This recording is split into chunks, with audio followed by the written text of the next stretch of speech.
Hi! I wanted to share with you how I like to kind of doodle on this beautiful piece of Brusho paper. I have used some sea foam green, some leaf green, it looks like some olive green down here to get all those beautiful different ranges of colors. And then I used ultramarine here. And then I used orange and new gamboge up here. And so I'm hoping to get a whole bunch of flowers from here. And oftentimes I like to just start doodling with a pencil. So if I don't like something, I can just go back and change it. And that's clearly a flower, so I'm not going to doodle that. I'm not going to color that. But then I want to be able to say, okay, here's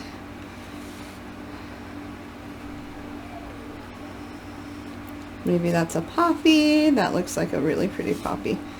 And this will be maybe like a daisy or something. And of course, when I start to do my inking, it'll look a little bit different, but that's okay. This is going to be, let's see how that goes. I like the idea of this being very loose and I don't actually want a line like that. But yeah, I think this is going to be a very loose, like 5-petal sort of florals that are like a side view. We can make that into a if you're looking for a way to draw florals, I totally recommend drawing flowers every day. And there's a bunch of different books that I've enjoyed. One is like How to Draw 100 Flowers or something. It's meant for like graphic designers and illustrators, but I have learned so much from that book, and it's been really good. And I do consider myself an illustrator, even though I don't illustrate for anybody. I do this for fun. But I do enjoy, and if I had a kneaded eraser by me, I totally would have used that instead. But I just want a loose floral. That might work. That might not work. I might decide, nope, that's not going to work. I know when I was putting color down, I was really hoping for some like big daisy type flowers, but I'm not seeing that now, so that's okay.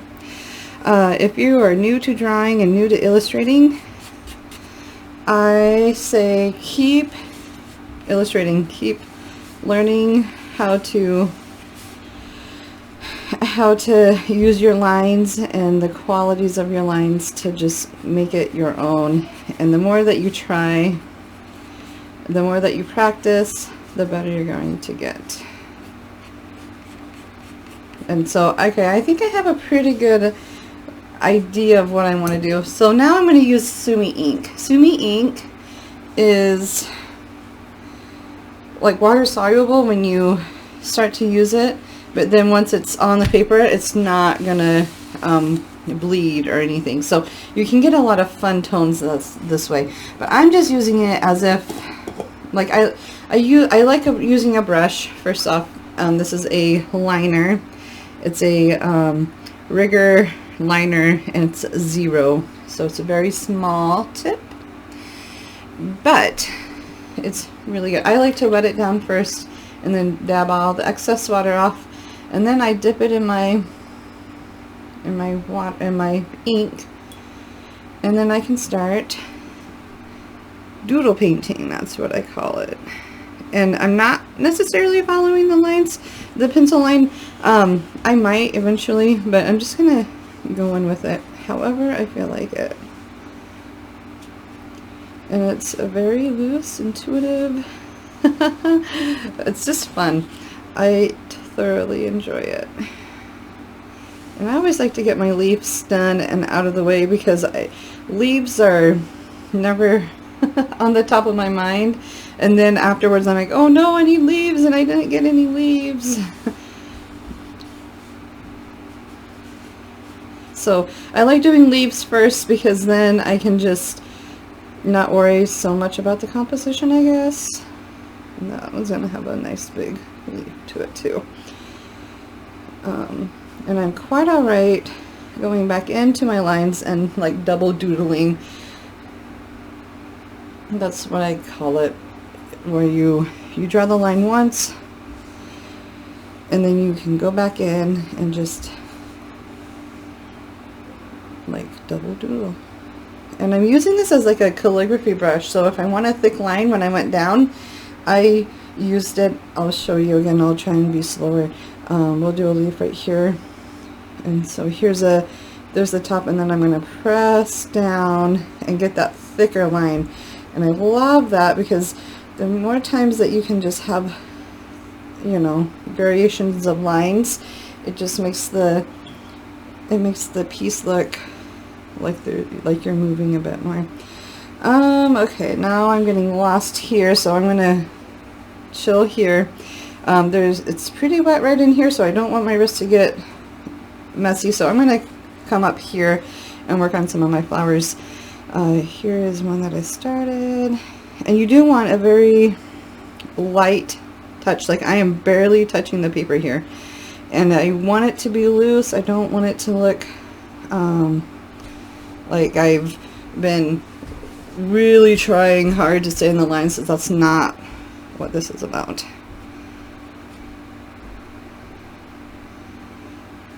I have some bachelor buttons in my cottage garden, I think.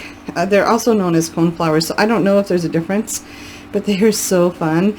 And so this is what this is going to be. And they have like these little blue spikes all over, and they're so fun to, they've been really fun to look at. I'm going to go ahead and you can tell when you need more is when the brush kind of scoots across the paper and it's really dry.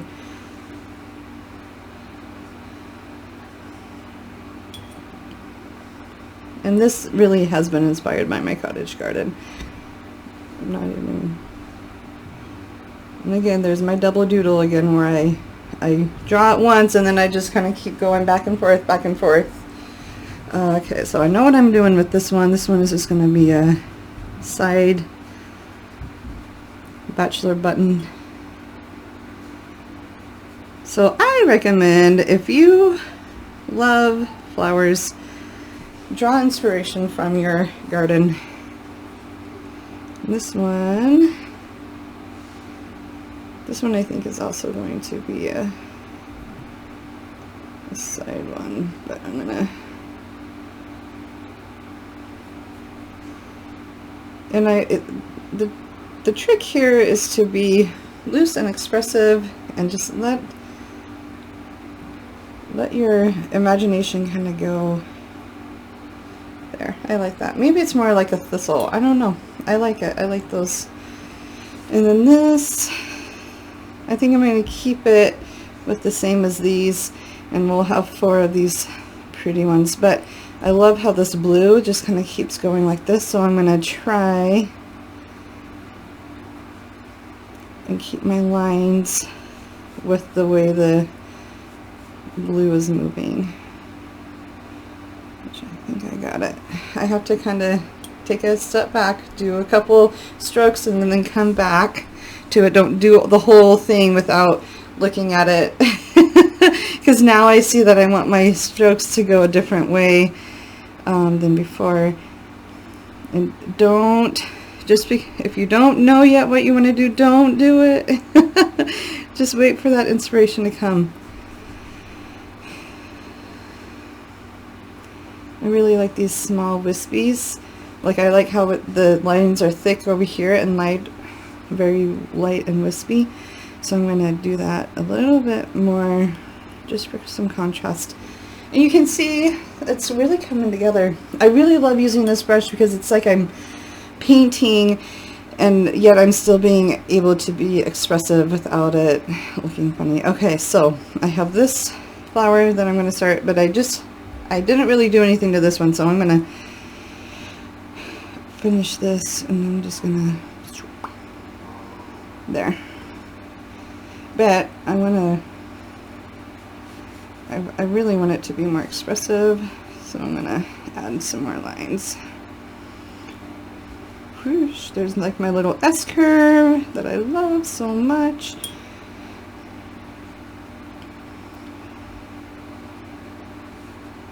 There, I like that. I think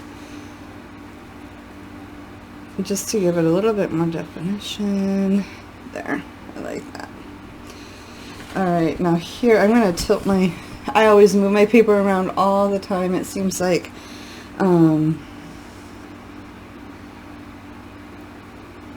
Like I said, I don't always go with my pencil lines. I like to think I do, and then I get right down to it and I just don't.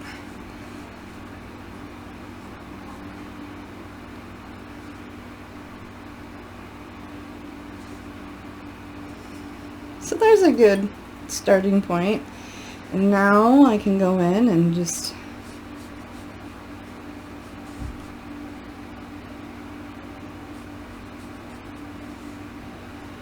I really love this sketch look.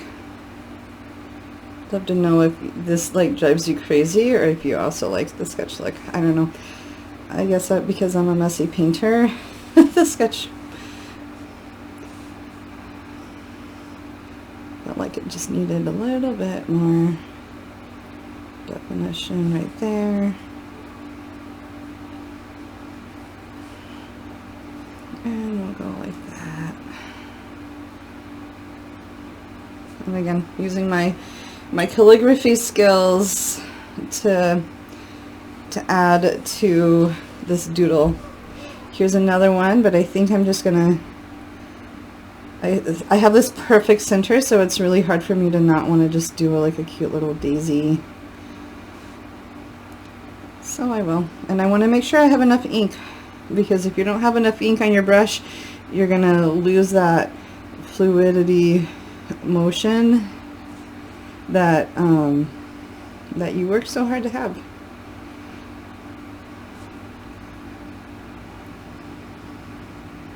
Oh, see,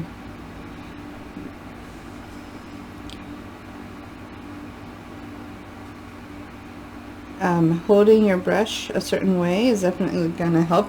I was having my brush more at like a, maybe it's a 90-degree angle instead of right at top, but when I go to the top I get all these little beautiful dots. See them? And so that's what I want now, because I got the sketch thing going on. I'm going to go back in and I'm going to like what I call double doodle. Isn't that fun? I think it's fun. It's also a great way to get your mind off of things. And I really started doodling just to get my mind off of things. Things were kind of becoming a little bit too stressful, and I thought, what can I do? And I learned that these doodling has helped me to not think about stuff. Okay, now I'm looking at the center of the flower, and I don't want my stem to go straight down because that's not going to work, but it's almost like the stem should be going this way, just from the way the flower petals are. So I'm going to go ahead and use this line, and then because I love those really long leaves, I can do that.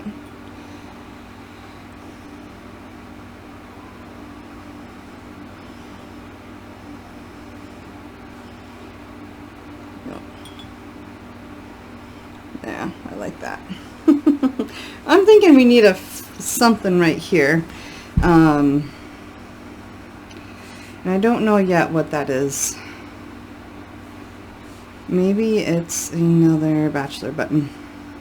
And I think I'll do a...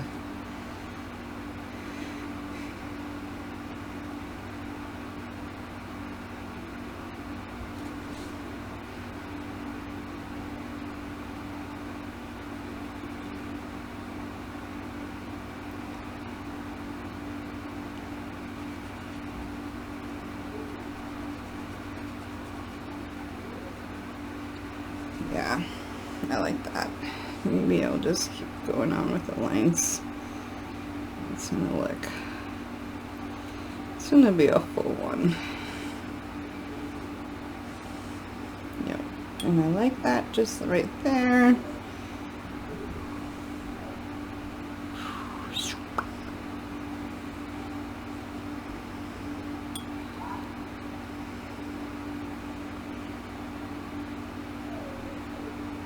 And I just love that line that I just did with the thick and thin. So I'm going to keep it, and I'm just going to add a little bit more right there.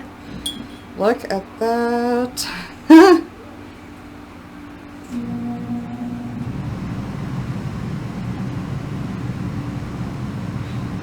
You know me, I can't ever just stop with one leaf of the same. I have to go with like different leaves. And even though I think this leaf still looks like it could be from that. The point is, play around with your leaves and your lines, and I really like that. I think I'm going to have to add some more doodles in here with the leaves, but for now, I'm happy. I'm going to move on to my next florals. This one looks like a really big one. This is like a poppy-ish flower, like a big bowl, and like that is one petal, and then this petal kind of opens up like that. Here's the shape. Yeah, and maybe we need just a nice center. These poppies have those beautiful centers, and again, it's your poppy, so if you don't like the way I do my poppy, do it your way. And I think that's okay. I think that's fun. I'm gonna go kind of a little more looser up here, maybe around here, just to give it more of the same look to those, but I'm not gonna be as loose. I'm gonna try to control my line work a little bit more, but ooh, isn't that pretty? Now, it just if you're learning to draw, it just takes, or painting, drawing, doodling, it takes time. Give yourself lots of time, and you'll get there. Okay, so this is kind of the same flower, except for I'm going the other way.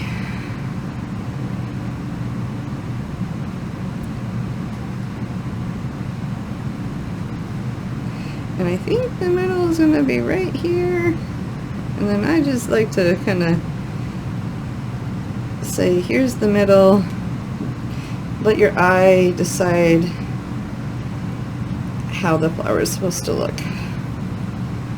And again, I'm not trying to overpower these two. I don't have to.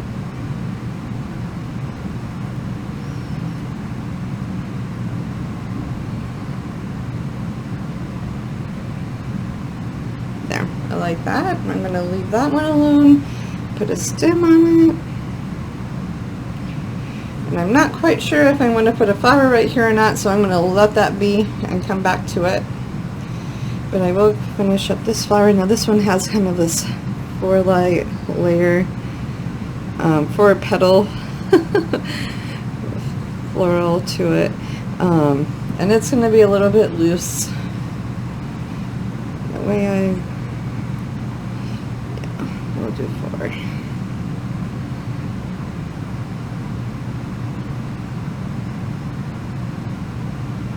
And then I'm just going to do some dots, do some more like double doodling. That's a word, right? I'm calling it a word.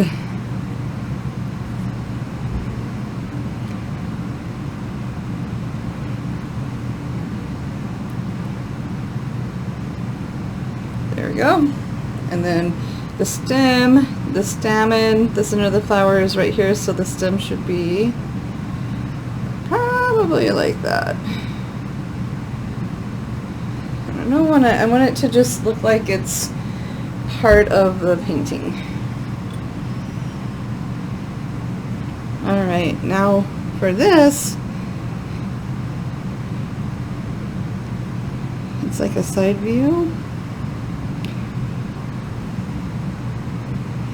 I'm just playing with my lines. Oh, look at that. And then there's the center. There we go. I think I can do that right over here too. So, but I'm going to draw it first so I know if I like it. Sometimes I'm going to have this.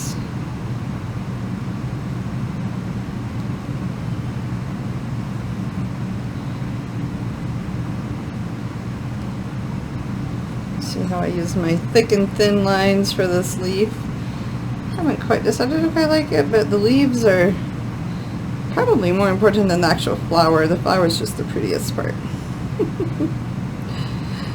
Leaves.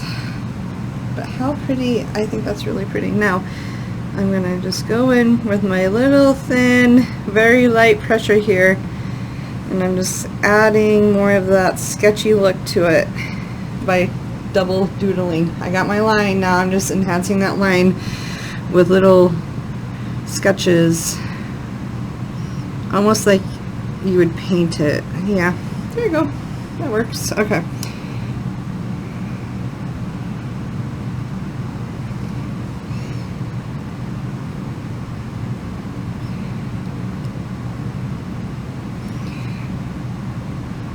If you're looking to paint or draw looser,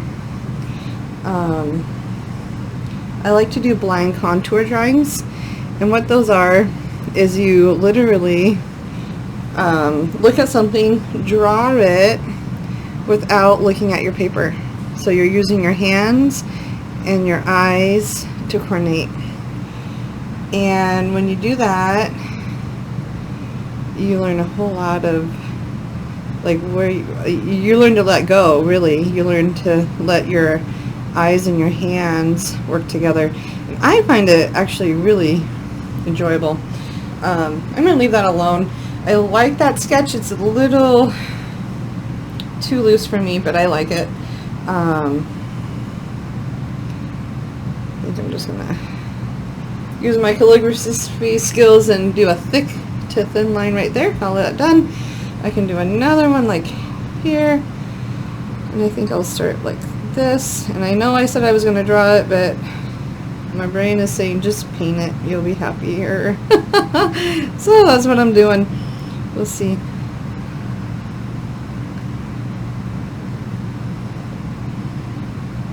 It doesn't have to look perfect. I mean, we know that these are flowers, and we know that they're like bowl-shaped flowers. Like, maybe this could even be a tulip, who knows. So your eye is going to say, oh, beautiful flowers. And I think this would be lovely in an art journal.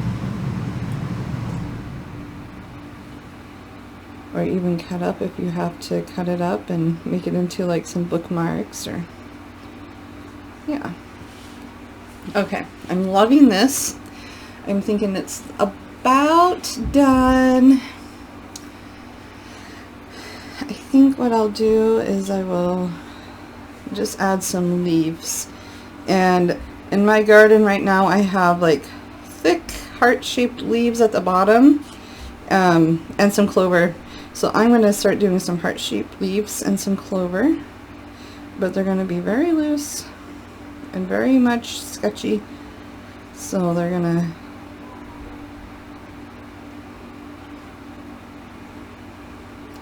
And I will say, the more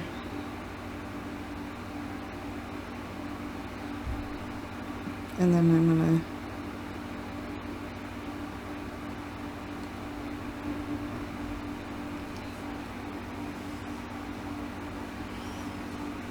and this, I think, just gives it some variety. Like, you know they're leaves, but you don't quite know where they came from. like my garden. My garden is full of leaves, and you're like, is that a weed or did I plant that? Guess we'll find out. If it starts flowering and I like the flower, then it's not a weed and I planted it, right? Some people might not like those kind of gardens. I personally love it. I think they're really fun. Now, I am loving this green right here. So I'm going to just add that right there. Maybe I'll just add some. I'm going to leave that there. I don't really have a whole lot left to do. I love that shape right there in the Brusho, so I'm going to enhance that.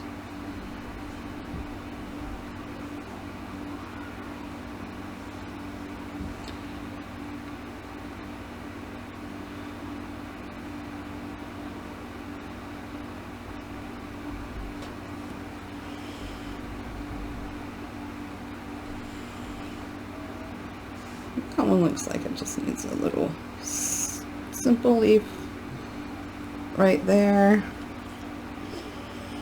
And then, gosh, I'm afraid to put anything right there because I love this white space, so I'm going to leave it. And I'm actually going to leave this here because I really like this movement with this, so I really don't want to add any more. And I don't want to add any more to this. And honestly, I think I'm done. And I think there was a splatter right here, so I'm going to go ahead and add to that splatter. Why not?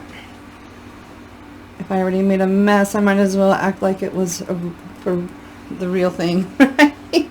Maybe I'll add some more at the bottom just to give it, just to say, you know what, it's perfect, but always add a little bit more splatter. And sometimes people like to use a paintbrush, and I think that would be fine. I'd love to know your opinion if you thought splattering was a good choice. Okay, I'm calling this done. I really love the color. I love the line work. I love how the Sumi ink is so rich and velvety. I wish I could just like show you how rich and velvety it is, but it is just fantastic. The only thing that sometimes I like to do is add some iridescent paint, and this is like my little iridescent palette from Daniel Smith, and I'm going to put my Sumi ink away. It's done. I'm going to put the this is called Emerald Green right here, and I don't necessarily want to paint, but I think I will give it some splatter. And if you don't have the Emerald Green from Daniel Smith, I would not go out and buy it. It's a pretty spendy tube of paint, but any kind of emerald or any kind of iridescent paint will work. If you know me, I love to use iridescent colors. I'm just going to go in and add a little bit. It's going to dry really, it's just going to have this shimmery color quality to it. It's not going to, but this way, when someone looks at it, they, it's just an added little, oh, didn't expect to see that. And that's what I want in all my paintings is, oh, how pretty. Now I'm not doing it to all, and I'm being very strategic on where I want it to be at, but I do think it's going to add just the right quality. And again, I'm using my same line work, the same style of looseness, flowy lines to this. I'm not painting, I'm using line to add variety.